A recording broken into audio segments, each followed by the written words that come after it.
Assalamualaikum warahmatullahi wabarakatuh. Semoga damai sejahtera senantiasa melingkupi kita semua. Amin. Pada kesempatan kali ini saya akan bercerita masih dengan tema tentang pesugihan, yang tentunya nama lokasi kejadian akan saya samarkan untuk menghindari hal-hal yang tidak diinginkan. Dan pada hari ini cerita yang saya sampaikan akan saya beri judul Wadal Ritual yang Gagal. Peristiwa ini terjadi tepatnya 11 tahun yang lalu atau sekira di tahun 2000 di suatu wilayah Kabupaten Semarang, di sebuah desa dengan inisial GDA. Terdapatlah sepasang suami istri yang dikaruniai 3 orang anak. Kehidupan mereka bisa dibilang berkecukupan, mapan, karena telah memiliki rumah yang bagus dan pekerjaan yang sudah mapan. Meskipun yang memiliki pekerjaan adalah istrinya, namun tidak mengurangi keharmonisan di dalam rumah tangga mereka. Pagi itu, seperti biasanya, Prasetyo, sang suami, sudah dandan rapi dan mengeluarkan mobil untuk mengantarkan sang istri ke tempat kerja. Sementara di dalam kamar, Rina sudah selesai bersiap-siap untuk berangkat kerja. Dan sudah menjadi rutinitas di keluarga itu, sebelum berangkat beraktivitas, selalu melakukan kegiatan sarapan bersama, diselingi obrolan ringan pelengkap keharmonisan keluarga itu.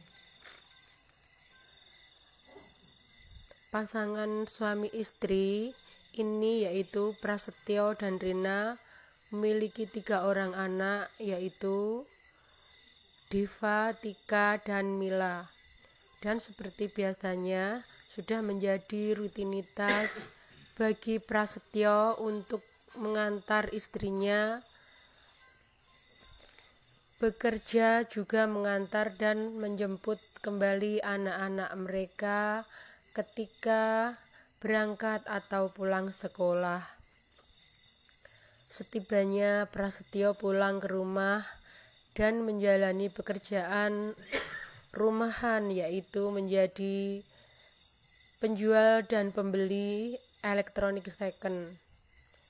Sampai di suatu sore, ketika Prasetyo menjemput istrinya pulang kerja, nampaklah Rina berwajah murung, tidak seperti biasanya. Sempat terbersit keinginan untuk bertanya kepada istrinya, namun ditahan di dalam hati oleh Prasetyo, karena ia berpikir, sudahlah, mungkin istriku lagi kecapean. Malam hari tiba, Prasetyo masih melihat Rina yang murung, dan akhirnya ditanyalah sama Prasetyo, "Ono opo to, Dik? Kok ket mau tak deleng sampean koyone murung, bingung. Coba ngomong, mungkin aku iso menehi solusi kanggo pean." Rina pun menjawab, "Ngene lho Mas, koyone aku bakal ra kerja maneh. Mbuh pirang wulan meneh. Soale mau ana pemberitahuan teko perusahaan bakal ana pengurangan karyawan, Mas." Prapto menjawab, "Oh, yo lek ngono ra perlu kepikiran umpama memang ana pengurangan karyawan. Terus pean di PHK yo disyukuri wae. Mengko buka lapangan kerjaan dhewe to, Dik. Wis, rasah dadi ati." Dan Rina menimpali perkataan suaminya, "Yo wis Mas, aku anut pean bae." "Yo wis." Demikianlah percakapan suami istri Prasetyo dan Rina malam itu. Sampai di beberapa bulan kemudian, apa yang Rina takutkan benar-benar terjadi. Dengan alasan pengurangan karyawan, nama Rina terdaftar dalam daftar karyawan yang kena PHK. Namun, dengan senyum dan wajah yang biasa saja, Rina menghadapi semua itu karena dukungan suaminya untuk bersabar menghadapi semua itu. Setelah berhenti bekerja di perusahaan, Rina menjadi ibu rumah tangga yang melayani suami dan anak-anaknya. Namun, dia juga berusaha mencoba usaha rumahan yaitu catering. Namun, apa yang dia bayangkan tak semudah yang selama ini. Di dalam pikiran dia, ternyata usaha catering dan usaha rumahan suaminya jual beli barang elektronik second mulai macet, bahkan sepi pembeli. Seiring kebutuhan rumah tangga yang membengkak dan pemasukan yang tidak berimbang, maka lambat laun satu persatu harta yang mereka miliki dijual guna menutupi keperluan rumah tangga, biaya anak-anak sekolah. Hingga suatu malam di dalam kamar, entah mendapatkan ide dari mana, Prasetyo yang kelihatan gelisah berkata lembut kepada Rina istrinya. Prasetyo berkata,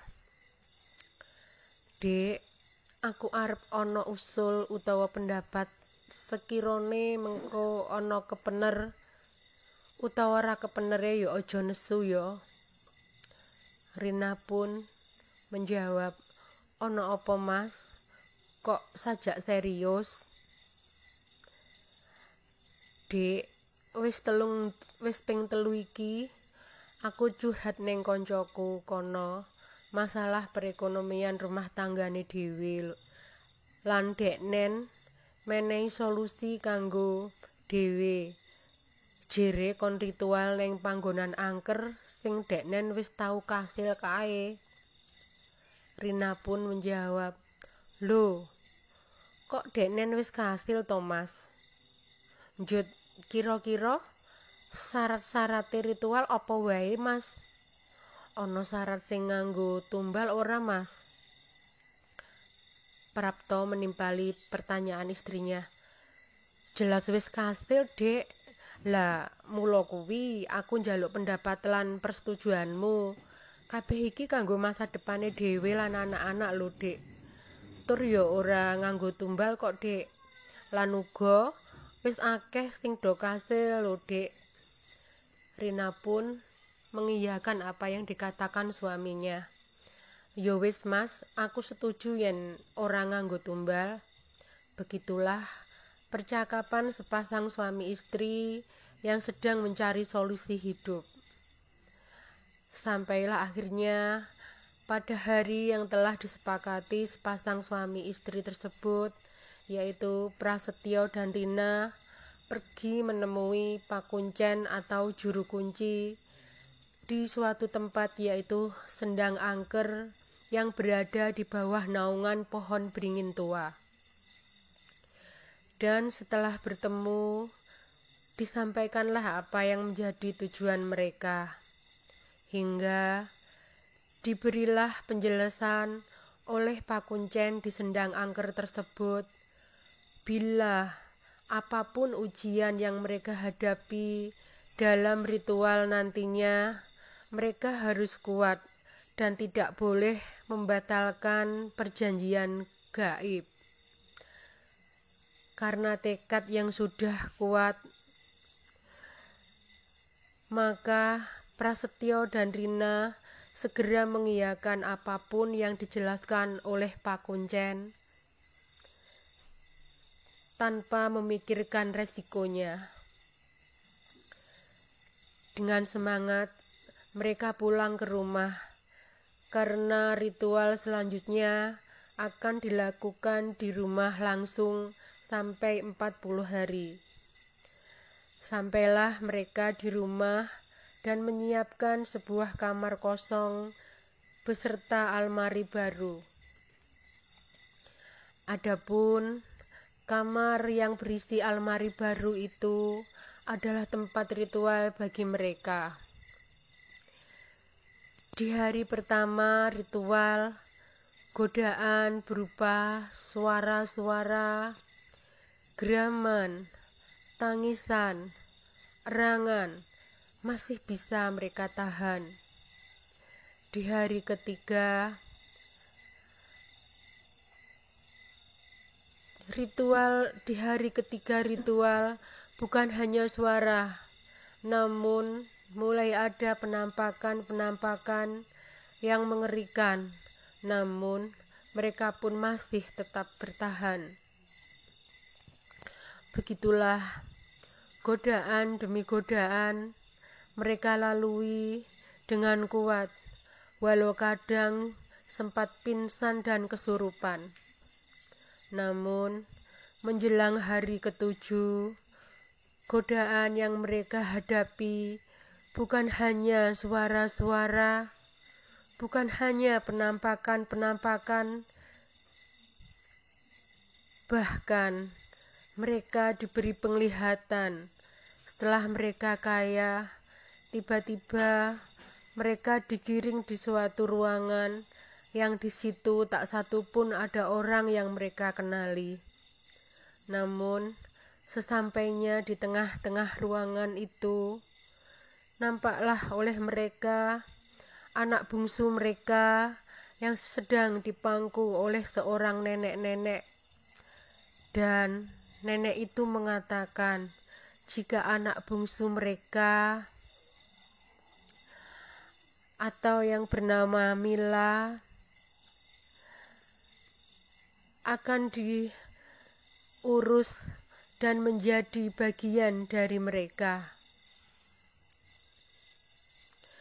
Dengan menangis, gemetar, dan langsung tersadar, sepasang suami istri itu terjaga, membuka kamar, dan segera minum air putih untuk menenangkan diri. Setelah tangis reda, pasangan suami istri itu berkata, Prasetyo berkata, "Dek, aku gak kuat. Aku gak iso lek Mila dijaluk neng bongsone kono, atau dengan kata lain bongso alus." Dan Rina kemudian menjawab pernyataan dari suaminya, "Mas, aku gak rido. Ge opo sugih lek anak dadi tumbal. Wis Mas, batal ke wae. Aku ra sanggup. Aku gak kuat. Aku ra iso Mas." Kemudian Prasetyo pun menimpali pernyataan istrinya. "Iya Dek, ayo ditenangno pikirane dhewe sik. Wis, sesuk tak nemoni pakuncene wae. Tak batalke wae perjanjiane dhewe." Kemudian Rina pun menjawab, "Iya Mas, wis dibatalke wae." Hari pun beranjak dari malam mengerikan saat itu menjadi terang benderang. Setelah berpikir berulang-ulang, dengan tekad bulat dan keberanian, berangkatlah Prasetyo pergi menemui Pakuncen di Sendang Angker. Dan setelah berbasa-basi sebentar, maka berkatalah Prasetyo kepada Pakuncen yang menjadi juru kunci di pedanyangan sumber angker itu, "Sepuntene Mbah, kula boten badhe nerasaken ritual ingkang 40 hari menika. Cekap semanten kula empun nyerah. Kula kalih simah kula boten kiyat, Mbah. Kemudian Pak Kuncen pun menjawab, ngene yo Le, yen masalah nggonmu ra kuat utawa nyelehke perjanjian kuwi duduk wewenangku ling iso mbatalke perjanjian gaib kuwi. Intine biyen saurunge ritual sampean kan wis tak wenehi ngerti kabeh apa wae konsekuensine yen nganti mbatalke perjanjian gaib kuwi. Dadi saranku yo kuwatno ritual nganti 40 dina kudu tetep mbok teruske. Oh, sepuntene nggih Mbah. Estu kula intinipun pun boten badhe nglajengaken ritual menika. Begitulah jawaban yang diberikan Pak Prasetyo kepada Mbah Pak Kuncen. Begitulah percakapan antara Prasetyo dan Mbah Pak Kuncen, yang intinya Prasetyo membatalkan perjanjian gaib yang telah dibuat kepada Pedanyangan Sendang Angker melalui Mbah Pak Kuncen.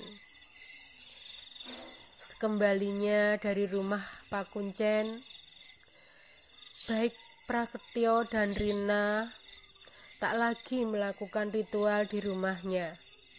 Namun geraman-geraman, suara-suara aneh, penampakan-penampakan dan godaan-godaan semakin sering meneror mereka, hingga Prasetyo jatuh sakit selama 6 bulan sampai tinggallah tulang berbalut kulit. Sementara Rina pun menjadi linglung, hingga akhirnya Prasetyo meninggal dunia. Dan menyusul Rina 3 bulan kemudian setelah meninggalnya Prasetyo, Rina pun meninggal dunia. Namun alhamdulillah anak-anak mereka 3 orang, yaitu Diva, Tika dan Mila, selamat sampai sekarang dan sudah tumbuh menjadi dewasa. Adapun cerita ini diceritakan oleh keponakan Prasetyo yang menceritakan rahasia ritual yang gagal supaya tidak mengulang nasib yang sama dengan Prasetyo. Demikianlah cerita nyata yang saya sampaikan malam ini. Semoga dapat kita jadikan iktibar seberat apapun ujian hidup yang Allah berikan kepada kita. Hanya Allah lah tempat meminta, tempat berlindung, tempat memohon pertolongan. Tetap sabar, tawakal, dan istiqomah. Insya Allah selalu ada jalan terbaik. Semoga bermanfaat. Mohon maaf bila ada salah kata dan pengucapan. Wassalamualaikum warahmatullahi wabarakatuh.